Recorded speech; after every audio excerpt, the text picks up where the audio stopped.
Hi, I'm Linda Key Jackson, the CEO of the Fragrance Foundation here in the UK. And I could not be more pleased to be celebrating International Women's Day. And I'm here today with the lovely Celine Gilg. Would you like to introduce yourself? Yes, sure. Hello, Linda. Thanks for having me. I am Celine Gilg, and I am the Managing Director at Puig in the UK.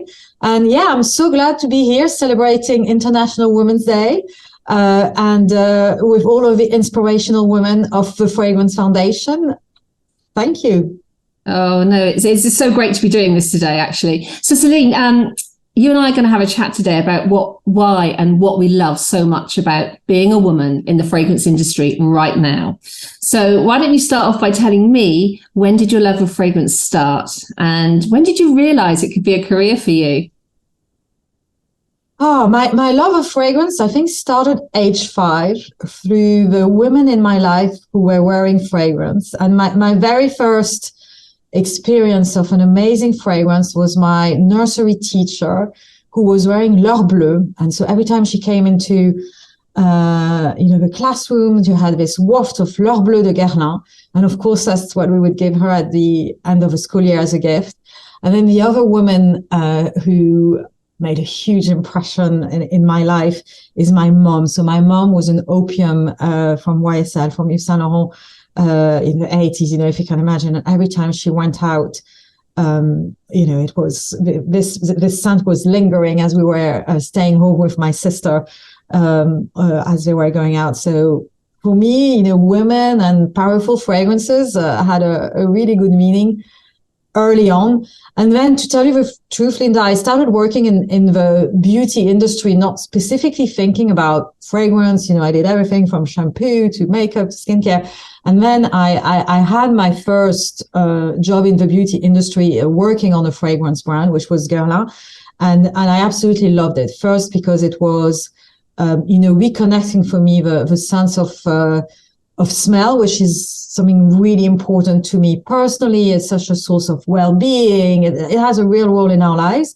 And then also, I loved, the business aspect to it, right? I mean, these are big industries with, we all, after huge success of this brand, it's like really serious, fantastic business, as well as a huge element of passion and creativity. So I have to say, it's a really good mix. And this is when I realized, after this first experience, it was at Guerlain, I realized that I was, probably going to be a fragrance professional first and foremost, and the rest is history. I then worked in many other fragrance brands, and of course now I am at Puig in the UK, which are amazing fragrance experts, if not the fragrance experts, with how the portfolio dominates. And I am where I belong. Absolutely.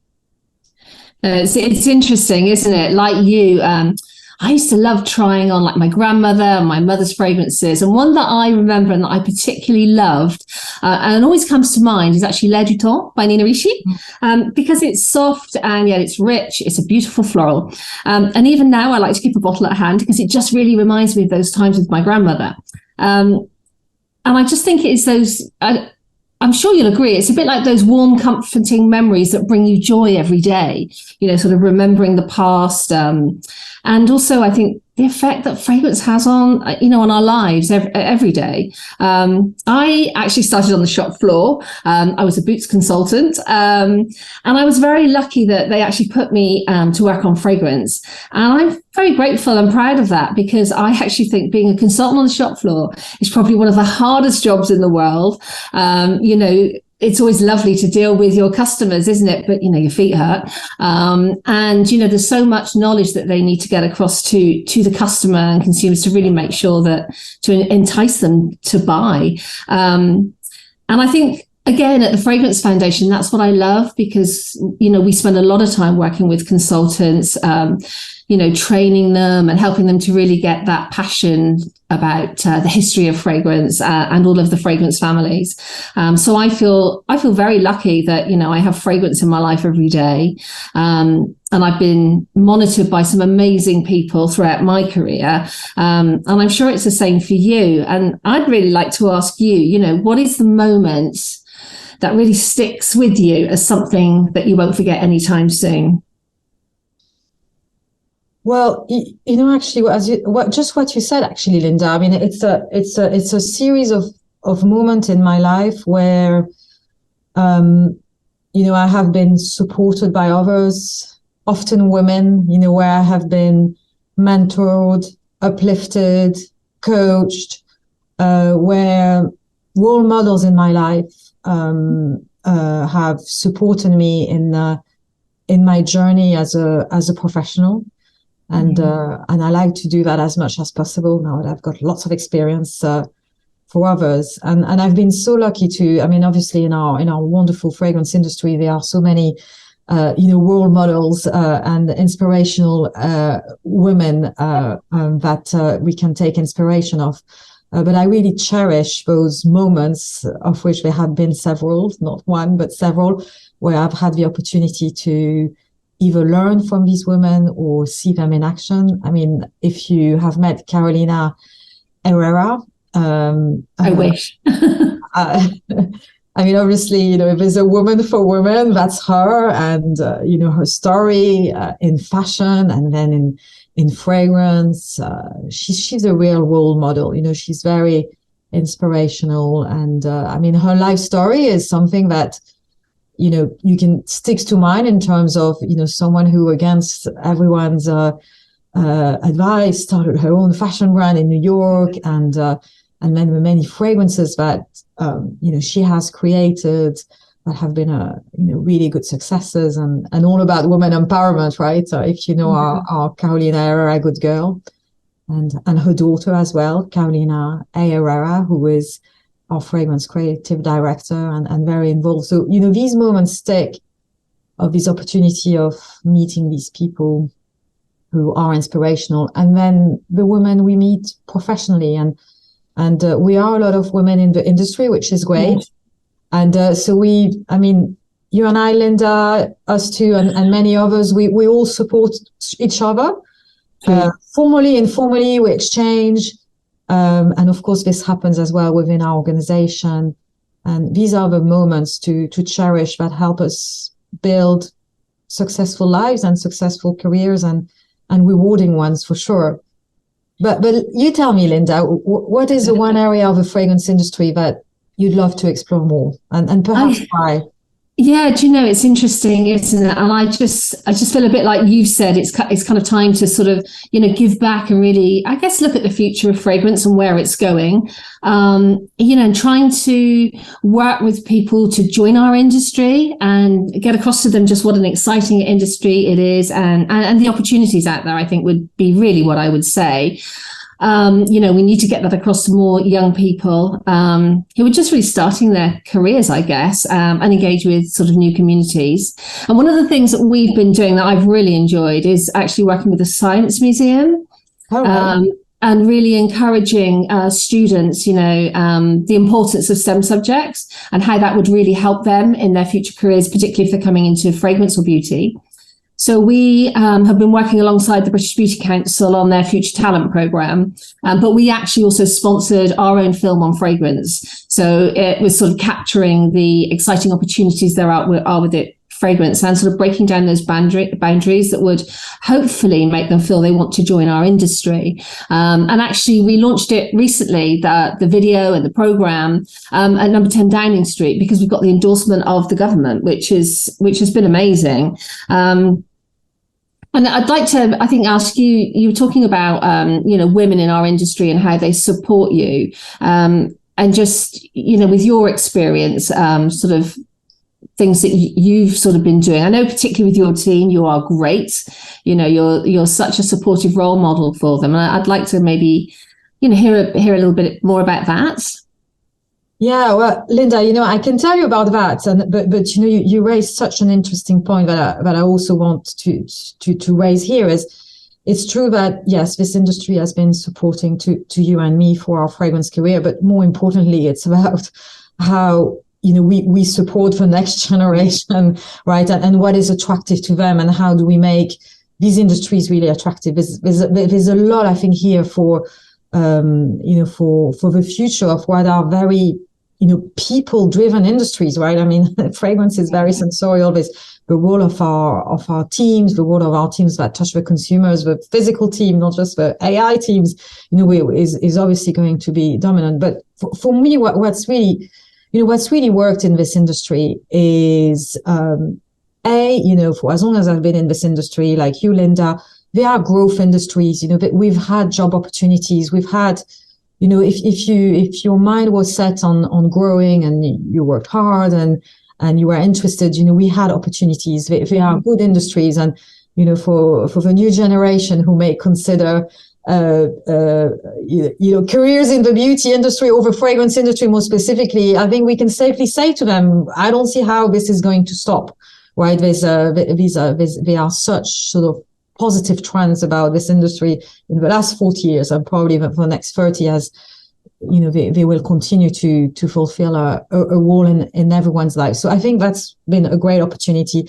There are also industries that support women, and there's a lot of us here. And I think in terms of having access to opportunities for career growth, they have been there, which is absolutely fantastic. And certainly people my generation have benefited from that, from having access. And let's hope that now it is where it needs to be. I am not the judge of if it is exactly where we need it to be, but it's definitely improved. And the beauty industry, the fragrance industry, were, I think, at the forefront of all of this. And then, why it works for people like me and many others of us who work in the industry is what I was alluding a bit before. You are dealing with a business that is touching the consumer. So if you have a passion for consumer, on how to engage consumers, on how to, inspire them and make them fall in love with your fragrances, this is the industry for you. It's a very emotional category. It's a very beautiful category. It's a very sensorial category. And it is very serious business, where which is fantastic, and the power of data and number crunching is equally important as all these other things that I have said. But for me, it's worked really well. So I think these careers, I think that with the next generation of talent is really making sure that yes, we tailor the employer experience of working for a fragrance brand, embracing talent, embracing entrepreneurship that this new generation is after, whether they have their own business or work for you, big corporations, and give them these same opportunities. But the combination of the emotional intelligence around fragrance and the real sort of hardcore data-driven approach is something that is quite unique to the fragrance, the beauty industry, I guess, several others as well. And that's what I think is the strength as a career path to attract new talent. And we managed to do that, right? Yeah, I think it's really about continuing to stay relevant in that respect, I think. But how would you describe the fragrance community, Linda, today? What is your perspective? Yeah, every day I kind of think, if I had to talk about the fragrance industry, the fragrance community, I think there's just one word that I would use, and that would be passion. Because I think that is, completely what this industry is about. It's a complete love of fragrance. The stories behind it, there's so much interest nowadays from consumers where they genuinely want to know more, about fragrance. I feel it's a little bit like, with wonderful wines and sommeliers, they really do want to have that knowledge, don't they? And that's why it's so important that, our consultants, etc., have the training and the knowledge they need so they can have these really exciting conversations with their clients. And the other thing I think about this industry, and I've always said it has to be one of the friendliest, supportive industries. Yeah. It really is. Now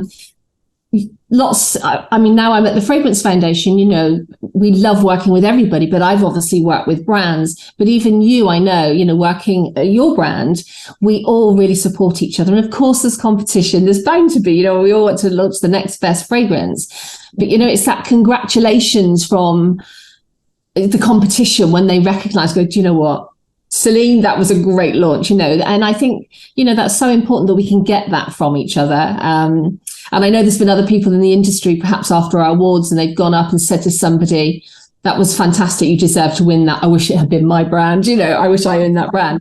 But then isn't that great that we can support each other like that? And I think that for me, that's an important message that we can send on to anybody thinking of joining our industry, that you will get that support. We do all work together. And I don't think there's many industries perhaps that are like this. I mean, I'd like to hope there are, but, particularly with issues around, today and everything that's happening, I think it's even more important that we do that and support each other. So I feel very lucky that I'm in this industry. And I'm guessing you feel the same. Yeah, I mean, the friendliness is so specific to this industry. And I've been in many, many times, I've congratulated others when I didn't win just for that reason. But I think, the friendliness is also comes from the success of this industry. There's a bit of room for everyone, right? If you've got because they are industries that continue growing, that continue to do well, there's a lot of opportunity for brands to succeed, small and large, with the juice, with packaging, with advertising, with ingredients, you name it, with, your best beauty consultant. And so there's a lot of success to celebrate, with an overall trend of fragrance industries doing well. And it's true. I have found that too. And it is a real community. And thank you, Linda, and the Fragrance Foundation for, getting us together and being a huge part of celebrating that success, right? It is also the role that you assume in terms of bringing the community together, in terms of continuing the conversation. I mean, it's absolutely crucial. So, yes. Celine, tell me, what are some of the most important things that you've perhaps learned about your work, but also about yourself as an individual through, what you do now? Yeah. I mean, for my work, and not specific to the fragrance industry, Linda, but what I have learned is the power of a team. Mm-hmm. I've been fortunate to be a team leader for a long, long time now. And thanks for what you said before. I hope it's true. I mean, I really thrive through power of team and team management and harnessing, unleashing the power of everyone coming together and making something extremely brilliant, such as, well, at Paco Rabanne we did the Fame launch last year. And I was wow. Yeah. So I think, for me, this is really the key. And I wouldn't say it's specific to our industry, but we are so focused on these key moments, right, in the fragrance industry, this launch, and then this launch, and then we need to anniversary the previous launch, and we need to this and that. And there are so many, as I said, data points, almost so many things to harmonize to do it well, hopefully do it better than the competitor, right? You never quite know what the competitor are planning as you are planning your best launch ever. You need each and every one of your team with, with a hat on, with a collaborative hat on, and with us as their leaders, channeling their conversation, connecting the dots for them, and breeding confidence. And you know what it's like to launch a fragrance, right? You need a lot of energy behind for sure. The team in the run up to that September 1st when it all unfolds and there's nothing else you can do. Yeah, the work that you've put into it, for it all to come to fruition.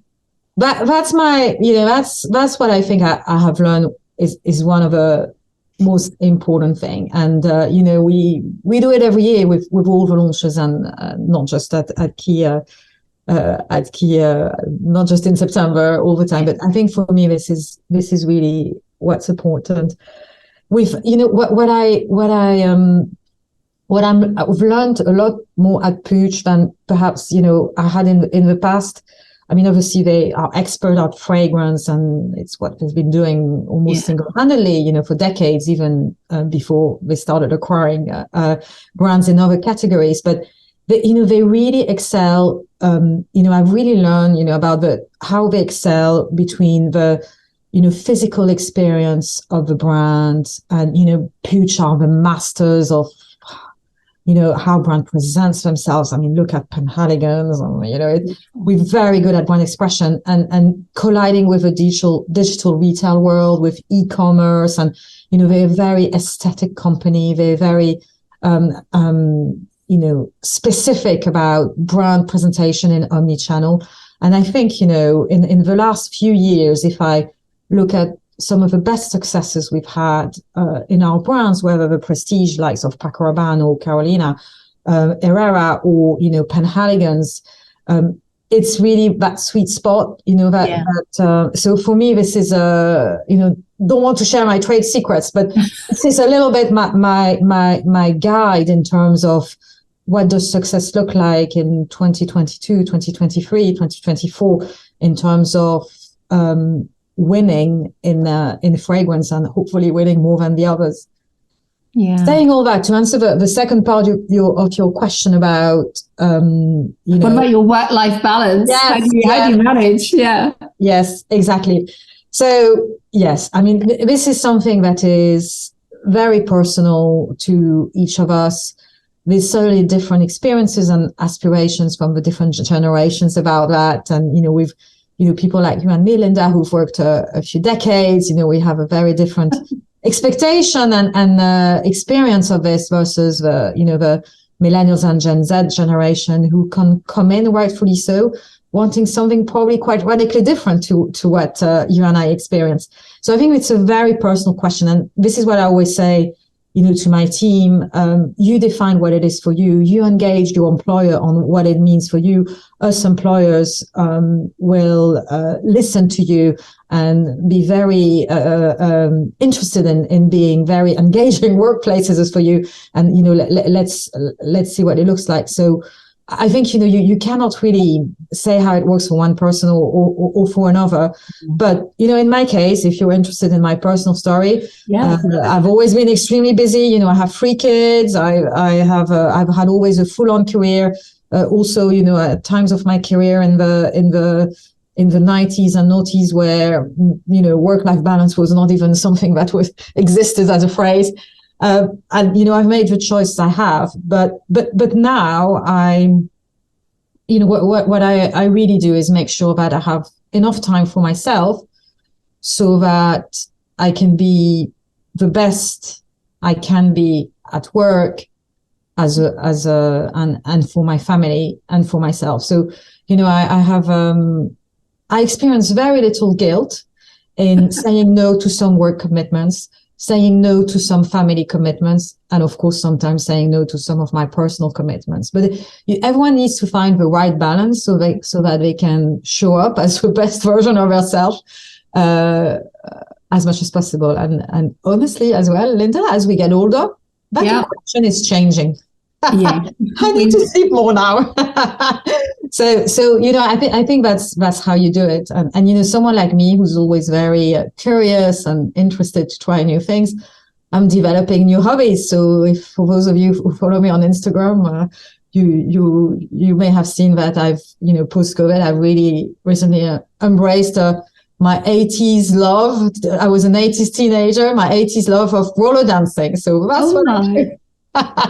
And are you good? You're good at it? So I think so.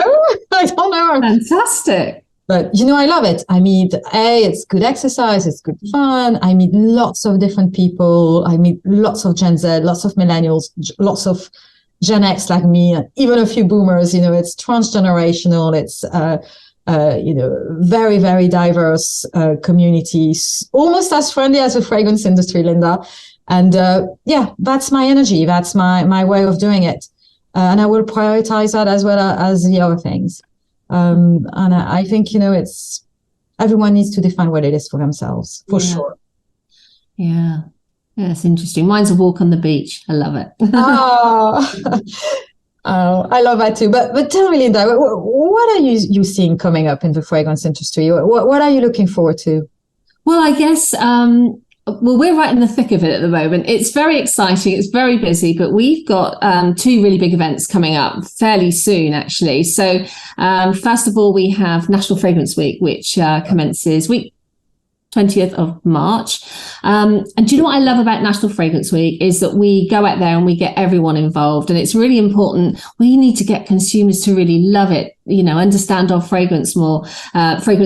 And so we, as you know, because you're very much involved with it, we pull together a calendar with some ideas. So we cover things from Perfumers Day to Careers Day to talking about scent memories. So that there's a chance for everybody to get involved, and then the retailers and the brands, they kind of really communicate this across their stores and their platform. So that's probably the first big thing we've got coming up, which is not too long away. And then we have the awards, which, as you know, are in May. And you've been such a great support at Puig, so thank you very much for that. We're very excited. But do you know what I love about the awards is the fact that it's a celebration of all things good.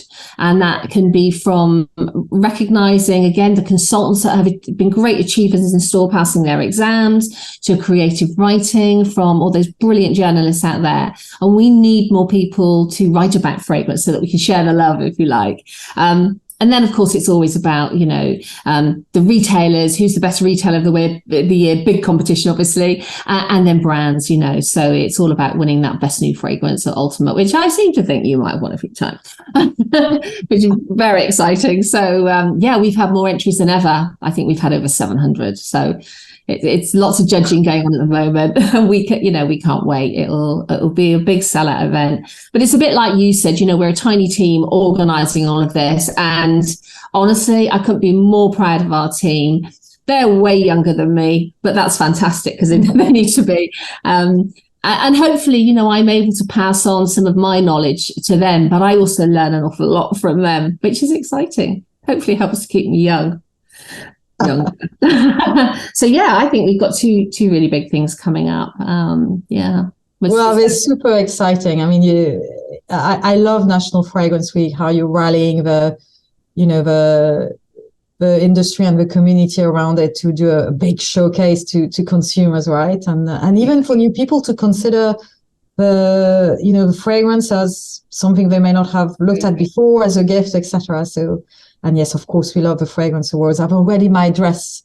Have you? I already know what I'm wearing, Linda. Oh, fantastic. Oh, it's all very beautifully bright and colourful this year. So I'm sure you will look amazing. So, I'd love to know, sort of finishing off our conversation, about your scent memory. Do you have? Yes, I have prepared one. And because I knew you were going to ask me that, because I was hoping I love hearing people's memories. and honestly, it's a coincidence because I've only put this together in the last 5 minutes, but I love mimosa. And I've got mimosa here. I noticed. I love it too. So I've brought it from my living room. I love mimosa. Why? Because I am from Provence in France. And mimosa is a flower that you've got everywhere, more or less at this time of year. And when you go walking in nature, you have this beautiful burst of colors and beautiful scent all around. And it's especially meaningful for me because also in the UK we have mimosa. I have mimosa in my communal garden behind. I bought it in my flower stall nearby. So it's also a flower that grows everywhere. And so it's a very important flower for me. And we have just gotten a new fragrance, which I was given yesterday by the team from L'Artisan Parfumeur, which has got mimosa in it. I can't read the name. I don't have my reading glasses, but it's got mimosa in it. And then I remembered that it's actually the flower for International Women's Day. Oh, really? I didn't know that. There we are. Yeah. I love mimosa, so that's a good one. It is. So I don't exactly know the story. We should look it up. Mm-hmm. But it's been designed as a flower for International Women's Day. So I thought about mimosa first, and I was like, oh, this is all quite interesting. Yeah. And so I mean, that's for me is one of my memories. I have other memories like that, normally linked to my childhood, but this is the one I wanted to share with you today. Yeah, it's interesting because mine as well is also from my childhood. And even now, I love nothing more than walking through the garden.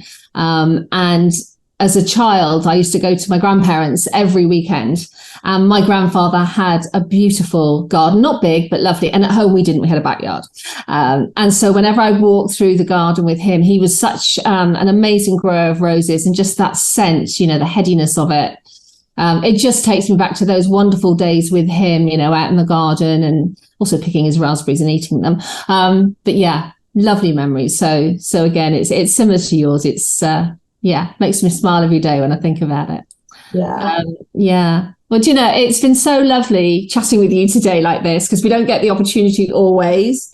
And just really celebrating women. So honestly, I'm so pleased to spend the time with you today. I can't thank you enough. Me too, Linda. Thanks for asking me, and loved our exchanges as usual. Thank you so much, and I'll see you very soon. Of course. Thank you. Thanks. Bye, Linda.